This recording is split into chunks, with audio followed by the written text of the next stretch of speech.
మిత్రులకు జై భీమ్. ఈ నెల 1వ తారీఖున ఆగస్టు 1వ తారీఖున దేశంలోనే ఉత్తీర్ణమైన న్యాయస్థానం సుప్రీంకోర్టు ఎస్సీ వర్గీకరణకు అనుకూలంగా తీర్పు ఇవ్వడం జరిగింది. ఈ తీర్పును మేము తీవ్రంగా ఖండిస్తున్నాం.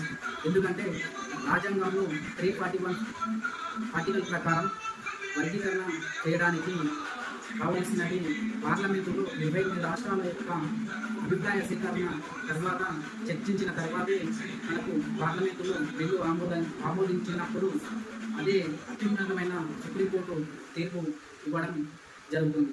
అయితే ఇప్పుడు కేంద్ర రాష్ట్ర ప్రభుత్వాలు మనవాద పార్టీలు దళితులను విడదీసి పాలించాలనే ఉద్దేశంతోనే ఈరోజు ఓన్లీ పార్లమెంటులో బిల్లు పాస్ కాకముందే మనకు సుప్రీంకోర్టులో తీర్పు ఇవ్వడం జరిగింది. ఈ తీర్పును దళిత సంఘాలు, దళిత రాజకీయ నాయకులు, మేధావులు తీవ్రంగా ఖండిస్తున్నారు. అందుకనే ఈ నెల 21వ తారీఖున భారత్ బంద్ కార్యక్రమం చేయడం జరిగింది. ఈ భారత బంద్ కార్యక్రమానికి దేశంలోనే ప్రతి ఒక్కరూ, విద్యార్థులు కానీ, మేధావులు కానీ, ప్రతి ఒక్కరు పౌర కళాకారులు పాల్గొని ఈ కార్యక్రమాన్ని స్వచ్ఛందంగా 21 తారీఖున బంద్కు సహకరించాలని కోరుతూ జై హింద్.